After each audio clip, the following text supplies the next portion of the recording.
السلام علیکم ورحمۃ اللہ وبرکاتہ۔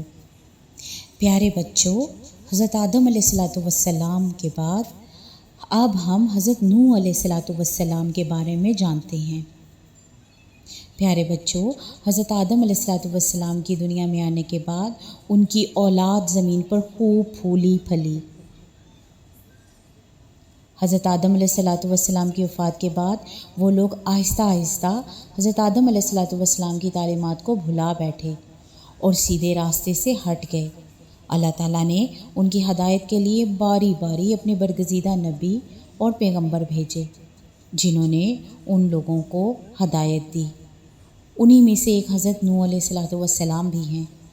جب لوگ بالکل ہی اللہ تعالیٰ کو بھول گئے اور اللہ تعالیٰ نے آپ کو نبی بنا کر بھیجا تاکہ آپ انہیں ایک اللہ کی عبادت کا سیدھا راستہ دکھائیں۔ لوگوں نے شیطان کے بہکاوے میں آ کر مٹی اور پتھر کے کئی بت بنا کر ان کی پوجا شروع کر دی تھی۔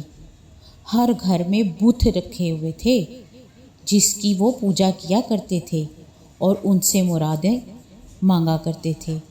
حضرت نوح علیہ السلام نے اپنی قوم کو اللہ تعالیٰ کے احسانات یاد دلائے، سیدھے راستے پر چلنے کی نصیحت کی اور بتوں کی پوجا سے منع فرمایا۔ آپ نے انہیں سمجھایا کہ بتوں کی عبادت اور پوجا سراسر بے وقوفی ہے۔ بھلا وہ بت جنہیں وہ آپ اپنے ہاتھوں سے بناتے اور تراشتے ہیں کس طرح ان کی مرادیں پوری کر سکتے ہیں؟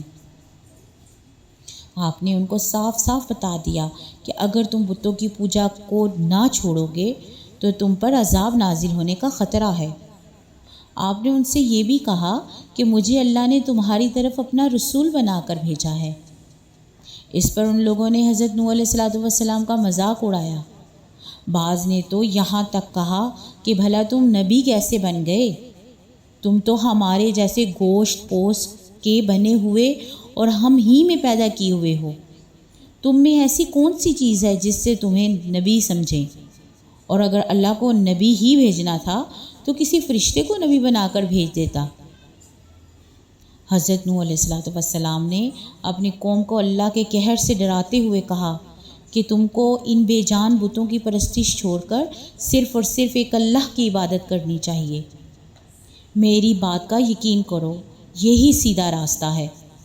میں اس کام کی تم سے کوئی اجرت نہیں مانگتا، تمہاری ہی بھلائی کے لیے تم کو نصیحت کرتا ہوں۔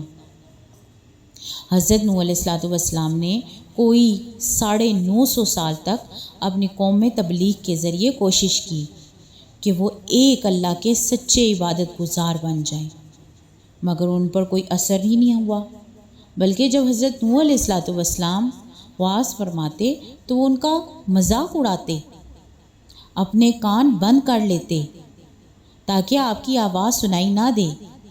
کچھ لوگ تو راستے سے گزرتے ہوئے چادر اوڑھ لیتے تاکہ حضرت نوح علیہ السلام کا چہرہ انہیں نظر نہ آئے۔ ان سب باتوں کے باوجود حضرت نوح علیہ السلام ایک اللہ کی تبلیغ کرتے رہے۔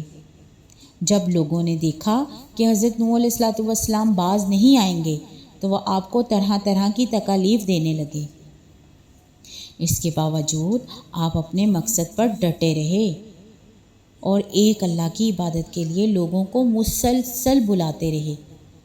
اس کے باوجود صرف چند لوگ ہی آپ پر ایمان لائے۔ اس قوم کی بے حسی کا یہ عالم تھا کہ جب کوئی شخص مرتا تو وہ اپنے بیٹوں کو یہ وصیت کر جاتا کہ دیکھو حضرت نوح علیہ السلام کے رب پر ایمان ہرگز نہ لانا۔ ایک دن حضرت نوح علیہ السلام لوگوں کے سامنے تبلیغ کر رہے تھے کہ ایک بوڑھا شخص لاٹھی لے کر وہاں آ گیا۔ اس نے اپنے بیٹے سے کہا کہ یہ شخص ہمارے آباؤ و اجداد کے دین سے نفرت کرتا ہے، یہ ہمارے بتوں کے خلاف تقریریں کرتا ہے۔ دیکھنا بیٹا، تم اس سے بچ کے رہنا اور اس کے جال میں نہ پھنس جانا۔ اس کے بیٹے نے یہ سنا تو اپنے باپ سے کہا کہ آپ یہاں بیٹھ کر دیکھیں، اور خود باپ کی لاٹھی لے کر حضرت نوح علیہ السلام پر اتنا تشدد کیا کہ آپ شدید زخمی ہو گئے۔ اس کے علاوہ بھی لوگ آپ پر بے پناہ ظلم کرنے لگے۔ جب شرپسندوں کی شرارتیں اور تکالیف حد سے بڑھ گئیں تو حضرت نوح علیہ الصلوۃ والسلام نے اپنے رب کو پکارا۔ اب آگے انشاءاللہ اگلے پارٹ میں ہم یہ سنیں گے کہ حضرت نوح علیہ الصلوۃ والسلام کے معاملات میں اور ان کے قصے میں لوگوں کے ساتھ کیا کچھ ہوا۔